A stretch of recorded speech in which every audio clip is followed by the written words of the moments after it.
Hey, welcome back to No Hype Beer Reviews. Unless it's your first time, then welcome. Please consider subscribing. If you do, hit the notification bell, get all the updates. I'm going to say for today's video, it's a channel announcement. It's not an update. I'm not changing anything. As you can see from the title, these are just some beers I want to drink for my birthday. So I am turning the big 4-0 at the end of this month.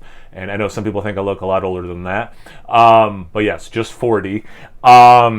And don't worry, I'm not like one of those divas who celebrates, a birthday weekend or birthday week, and let alone a birthday month, even with a big one like the 4-0.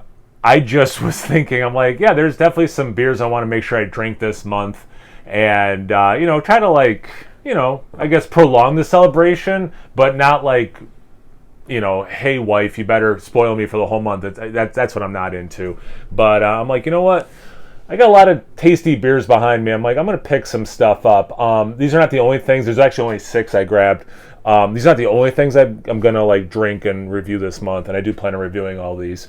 For example, I don't have any hops at the house, so I'll probably, go Fiden's and probably get some hops, or maybe just go local beer store and see what they have, just as an example. But these are definitely 6 beers I want to have this month, and I picked them very much on purpose.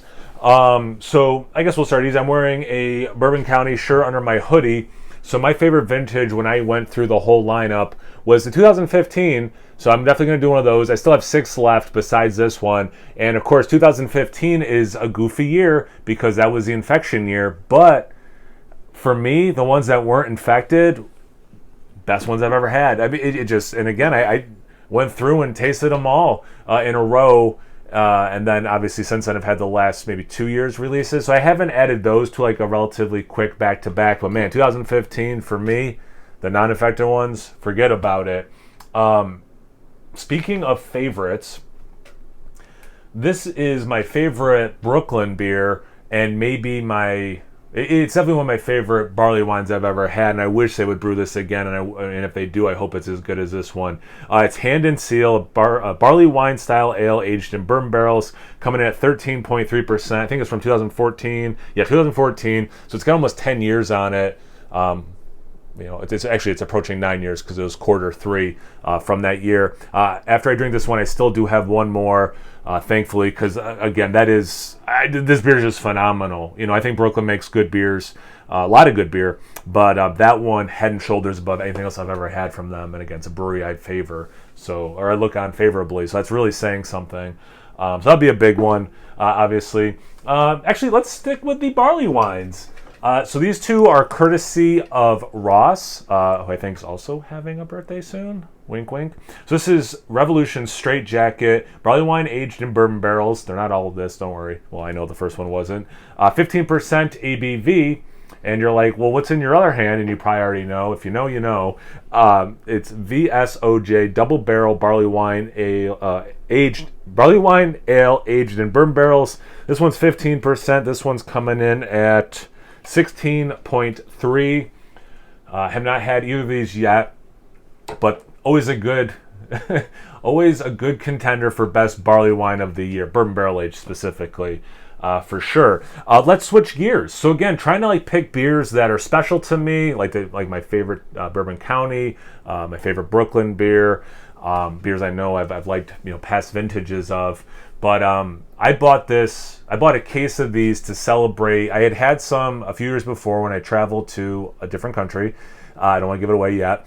And when I paid off my student loans and I got my tax refund, that year I treated myself to ordering a case from a now defunct, very sadly, because I would love to order more much cheaper than get it now, Belgium in a box, Westie 12, baby!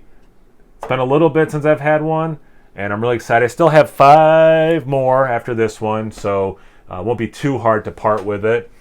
And, sometimes when you're celebrating, the last one here, sometimes when you're celebrating, you gotta go big. So I went with my oldest one, and it's actually what I'm going to review for tomorrow's Cellar Saturday video, so be on the lookout for that. It is Utopias from 2015, the 2015 one. I won this in a raffle, and it was for the Boy Scouts, a local Boy Scout troop.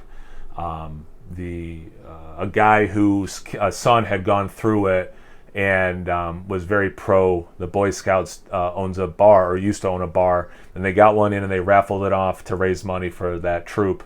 And I happened to win, so I was really obviously stoked on that, and still have some in the bottle. And 2015. It's currently 2023, so 8 years old. A time review, which I'll be doing in real life right after I finish filming this one, but you'll see it tomorrow. So yeah, if you're interested in any of these, be on the lookout because I'm going to review all of them. And this one will be the first. I haven't decided. Like, these two aren't too bad, even on like a work night I could do. These two I'm probably not trying to do on a work night. So we'll see when I do them. I don't have that picked out, except this one will be tomorrow. How about you guys? I know this isn't like Thursday's Thirsty Thoughts, but like, do you try to pick a special beer or drink or food or whatever for your birthday? Do you try to, like, the week before just pick some stuff you really like? Are you shocked that I'm turning 40? Did you think I was turning 50? Anything, everything, comment section below. Let's get a conversation going. Once you're done doing that, make sure you check me out on Instagram and Untapped. It's No Hype Beer Reviews at both those places. So always please like, comment, subscribe, and most importantly, imbibe. Cheers, everyone.